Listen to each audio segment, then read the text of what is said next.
이 성경은 세 가지를 말합니다. 고난당하는 자는 기도하라. 병든 자는 교회의 기도를 받으라. 그리고 서로 죄를 고백하고 기도하라. 이 세 가지입니다. 먼저 고난이 있을 때 기도하라고 합니다. 고난, 고통, 어려움은 그 자체만으로도 매우 힘든 것입니다. 더 나아가 이런 것들은 사람의 모든 신경을 거기에 집중하게 하여 에너지를 소진하고 인생의 길을 뒤틀리게 합니다. 가난에 시달리는 이들은 가난하지만 않으면 행복할 것이라 생각하며 온 힘을 돈 버는 일에 소비합니다. 이처럼 고난은 인생길을 엉뚱한 곳으로 이끌고 갑니다. 기도는 이런 위험에서 우리를 지켜줍니다. 기도는 그 눈을 하나님께로 돌리는 것입니다. 무릎을 꿇고 엎드리는 것입니다. 크고 작은 소리로 부르짖는 것입니다. 내가 안고 있는 고통이나 고난을 생각하며 오랜 시간 혹은 자주 묵묵히 엎드려 있습니다. 그 문제를 가지고 하나님 앞으로 가는 것입니다. 이러면 어느 순간 우리는 근심과 걱정에서 벗어나게 되는 신기한 일을 경험합니다. 아직 그 고난에서 벗어나지 못하고 여전히 그 고통으로 시달린다고 해도 조금씩 혹은 이 시에 저 멀리서 무언가 이 힘든 상황의 바탕을 뒤흔드는 지각 변화가 일어나고 있음을 어렴풋이 느끼게 됩니다. 없던 희망이 솟구쳐 오릅니다. 하나님이 움직이시는 것입니다. 어두움 속으로 내몰리고 왜곡되어지는 삶을 바로 잡을 수 있게 됩니다. 또 이 성경은 병 들었을 때도 기도하라고 했습니다. 병이 들지 않고 건강한 사람은 병든 사람의 마음을 잘 알지 못합니다. 그 스스로도 과거에 병들었을 때 그 괴로움을 잘 기억하지 못합니다. 누구나 병든 사람의 입장이 되면 주위 사람들이 서운하기만 합니다. 나름대로 최선을 다한다는 것이 그 모양입니다. 사람은 어쩔 수 없습니다. 그 환자가 느끼는 고통을 그만큼 알 수 없으니 어쩔 수 없습니다.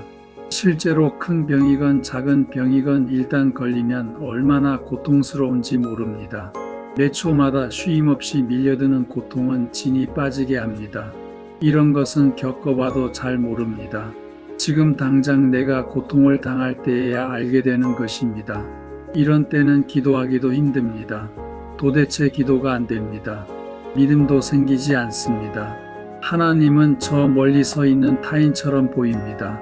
나를 떠받치는 구조물이며 내 영혼에 그르신 몸 자체가 불편하면 영혼도 불안한 것입니다. 이런 때는 다른 사람이 그를 대신해서 기도해 주어야 합니다. 이 성경에서는 특별히 교회의 장로들을 청하라고 하였습니다. 교회의 장로라는 것은 오늘날의 장로와는 다릅니다. 장로는 그 교회의 대표가 되는 자로서 성도들을 돌보는 사람들입니다. 말하자면 오늘날의 목회자와 거의 같은 일을 하는 사람입니다. 물론 교회의 대표인 장로가 와서 기도한다고 해서 병이 다 낫는 것은 아닙니다. 또 어려울 때 기도한다고 해서 어려움이 다 해결되는 것도 아닙니다. 어쩌면 의사가 더 빨리 고칠 수도 있습니다. 그런데도 이 성경은 그렇게 하라고 합니다. 이것은 병이 갖는 영적인 의미 때문일 것입니다. 하나님을 떠난 인간의 죄와 관련되었기 때문일 것입니다. 이런 것은 의학을 넘어서는 것입니다. 그러므로 비록 병원에 가서 치료를 받으면서도 기도하는 것은 모순일 수 없습니다. 현실적으로는 공동체의 대표자가 와서 기도하면 당장의 결과가 어떻든지 하나님의 결정과 하나님의 뜻을 점점 더 신뢰하게 됩니다. 그 고난과 그 병으로 인해서도 하나님은 나에게 가장 선한 길로 인도하실 것이라는 신뢰입니다. 이때로부터 치유가 시작됩니다. 영혼의 치유가 되고 몸의 치유도 됩니다. 육신만 건강해지는 것이 아니라 그의 영혼도 더 건강해지는 것입니다. 누가 병이 들면 다른 누구보다도 그 가족들이 목회자를 찾아와 부탁하는 경우가 많습니다. 믿는 권사님들이 믿지 않는 남편이나 자식들의 병을 위해 기도해 달라는 경우도 많습니다. 그 환자들 중에는 불신자도 있고 때로는 불교와 같은 타 종교를 믿는 사람들이기도 합니다. 그렇더라도 가서 기도하면 누구나 고마워합니다. 눈물을 흘립니다. 안 믿으면서도 아멘하는 사람도 있습니다.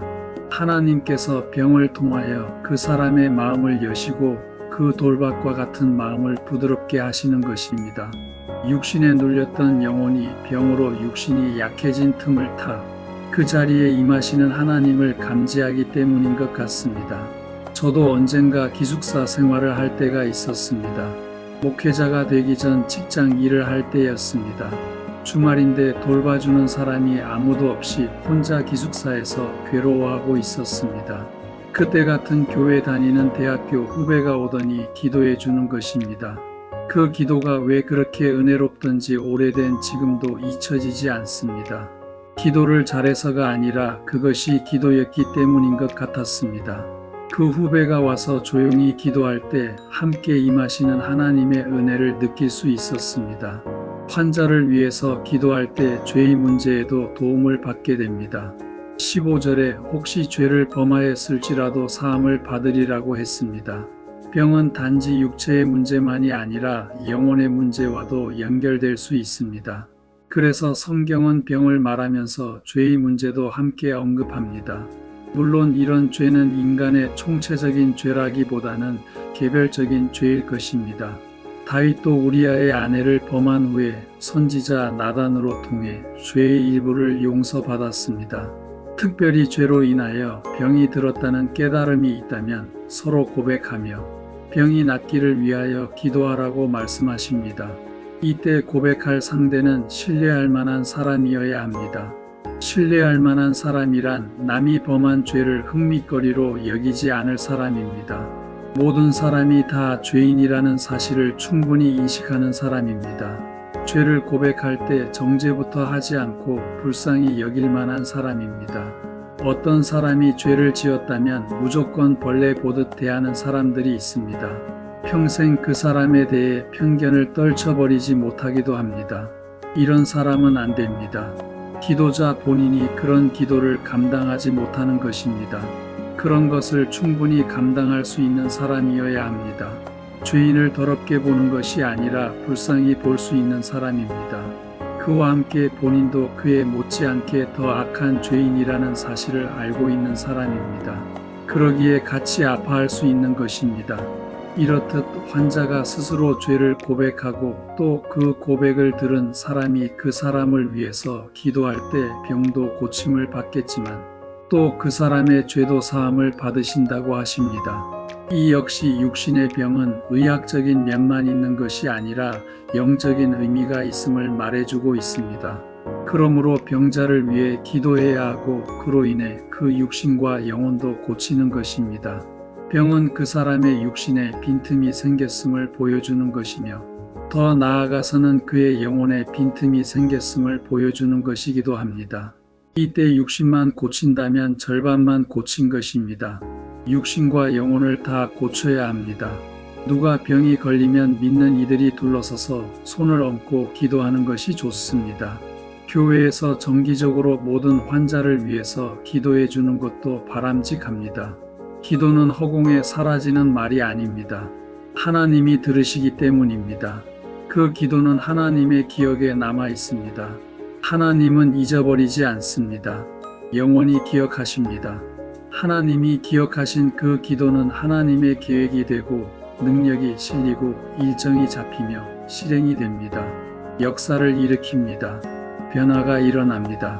지금 고난을 당하십니까? 기도하기 바랍니다. 병든 자가 있습니까? 목회자를 청하여 기도하게 해야 합니다. 혹은 믿는 이들에게 기도를 청해야 합니다. 중한 병이면 온 교회가 같이 기도해야 합니다. 엘리야의 기도를 들어주셨던 하나님께서 우리들의 기도도 아름답게 들어주십니다.